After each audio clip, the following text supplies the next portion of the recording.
My guest today is Mike Benkovich. Mike, how you doing? Hey, good. How you doing, David? I'm doing great. What do you do?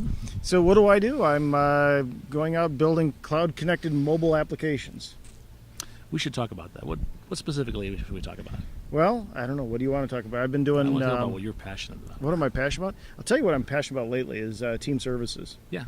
The things that we did with TFS back when we launched, the Visual Studio, the whole team thing, is now at a point where it's online. Uh-huh. The services, the team services, being able to go out and build out your develop, your releases, all of that stuff, been a lot of fun. What is so? Let's step back. So, team services, or VSTS, Visual Studio Team Services, is the online version of TFS. Right.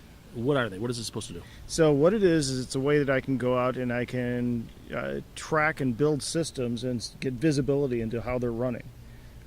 The challenge of software is, what are we building, and when will we be done, and how can people, how can we provide value with it? And what Team Services allows us to do is to not only envision what that work is by giving us a real nice work Kanban board, product backlog, enabling the agile approach to software development, which everyone's talking about, being able to do quick iterative releases of value of what their projects are, tie that into the code that actually does the changes, and a decent code management system. Works with Git, works with TFS, the old kind of repository, but then you can add into that a build and a release system. And the build system is pretty cool because it allows me to go out and define out whatever I need to. I can build any kind of project. Xamarin for mobile, I can do Windows, I can build click once deployment, I can build services, cloud services, websites. So you've got a lot of pieces moving here. So you've got the developers are writing code, and then they're pushing that code into some source control repository, whether it's TFS repository or Git or GitHub or whatever.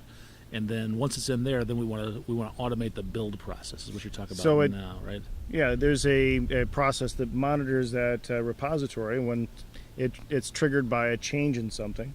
I can monitor multiple branches. Checked in some new code. Yeah, into some part in the repository, and that triggers then MS Build to go out, create artifacts that are the executables or the binaries that are generated from that. So grab that source code, compile it, and drop it into a location that I can use it later on.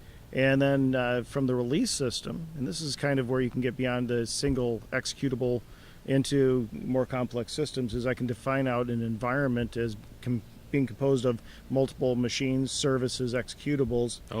And the nice thing about multi-tier application, you can actually deploy all the pieces to it. All the pieces at once, including the database changes. I can run load testing. I can do all of that with the release management. And the thing is that in the real world, there's lots of places where how do you move code from point A to point B? And when you've got legacy code, what is legacy code? Well, legacy code is any code that I didn't write. Yeah. Legacy code is code I wrote yesterday. Well, actually... Somebody said it was Martin Feathers said it was code without tests. Code without automated tests. Without automated tests, that's right. Because if I can automate, the testing of this stuff... Was it name? Michael Feathers. Yeah. I've heard. But to get away from the whole idea of how do I create something that is testable and runnable, and turn around and then deploy it out. Complex systems. The company that I went to work for, called Improving Enterprises, out of out of Dallas and other places. We got a big place big office in Columbus as well. Yeah, Columbus. Yeah, we got a big. But they've gone out and done things for companies where one of our projects was working with a cross-platform, non-Microsoft stack, had 60 or 80 applications, executables that have to be built and run across hundreds of different servers that were Linux servers. We put it into the team services and built out a thing that would go through and create all the artifacts, build this stuff out, drop it into the appropriate places, and then run 28,000 tests against it. Wow, this must be we weren't doing this continuously. We were doing continuously. Well, it was running when people would check in code, because this whole process it would deploy would kick off 28,000 tests. 28,000 tests. It'd run all 28,000 tests. When they passed, then pop it into the next environment. 4.5 minutes. Really? Wow. And you think about, large enterprise, these things where you've got complex stuff. Well, we can't do continuous integration because, it's complex. It takes too long to do. Right.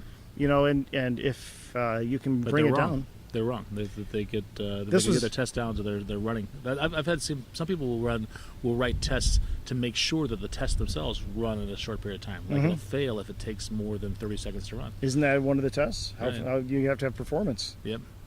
Well, and the whole idea of test-driven development is just kind of something that I've been picking up lately, and it makes a lot of sense. If I can go out and I can define acceptance test criteria, and then I can run that, define my requirements in code that I can run against it, then I know when I'm done, and I don't write extra code, and we deliver, Yeah, you get that feedback a lot faster, so you can fix it really quickly. Well, you're a big cloud guy. How does the cloud? How does it affect this whole process? I think the cloud enables it. In part, the whole thing with team services is it's been around for a while, but getting that stuff configured on your TFS machine was, a little bit complicated. Okay. The XAML build mechanism for defining those out was doable, but it was kind of a black art. It's now a much cleaner thing to do. So just the fact that VSTS is now in the cloud, they've also simplified the interface a lot. I think so. It seems like it works a lot better compared to what it used to be. But as far as Azure proper, being able to go out and spin up an environment and verify that it's working, and then use Azure as well for doing some of those load tests, it just makes it easy to go out and spin it up, run it, and then continue on. It is. One of the benefits I saw of the cloud was getting your tests to run in an environment, and in an environment that looks just like your production environment. Oh yeah. Which is always a challenge. Things would pass in QA, then we deploy them to production, and suddenly they would break because of some random configuration that we didn't take into account.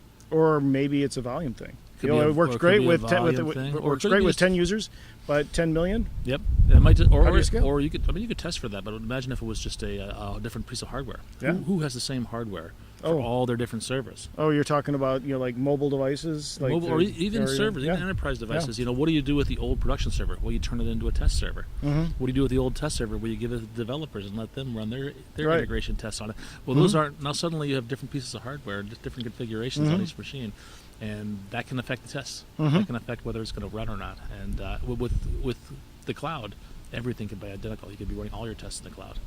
Well, it's nice to be able to have a place that you can spin it up, run it, get some valid usage, get the metrics back. Yeah, I'd like to do some more with the. There's a whole bunch of extension pieces you can go out to the marketplace and add in.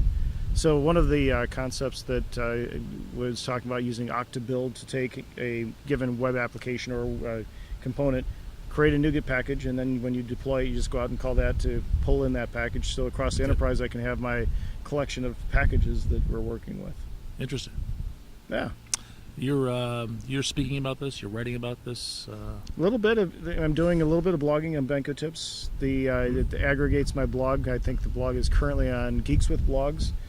But I'm probably going to move it into an Azure blog site that I'm running right now. I've got it halfway set up. I just need to finish bringing in old blog posts, so I've got a little bit of history. That's a chore because you've been blogging a long time. I've got 3 or 4 different places to pull it from, and some of those are just make it available. But the thing is I'll be updating there. I'm also speaking at some of the VS Lives coming up, and a couple of other conferences. So Kansas City and KCDC? a bunch of KCDC. I'll be there. I was at Lincoln, Nebraska Code. I've been to I think DevUp. I'm hoping. We'll see what happens with that. We'll talk. I'm on one of the track chairs. So I'm hoping to get into that. I've got talks submitted to a few different places. So, and almost everything now is going on Tour du Jour 2016, the killer new features that everyone needs to know. Talk about app services and all of the great things you can do with scaling, with Kudu, with that sounds like a good topic for our next interview. That's our next interview. Yeah, maybe in St. Louis. Yeah. Hey. Well, you're a busy guy. I really appreciate your time taking time to talk to us. Absolutely. Thanks for having me on. Thank you.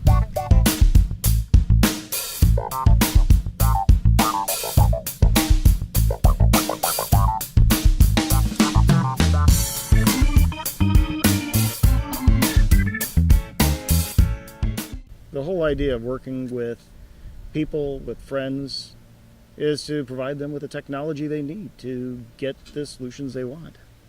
But then again, is technology your friend?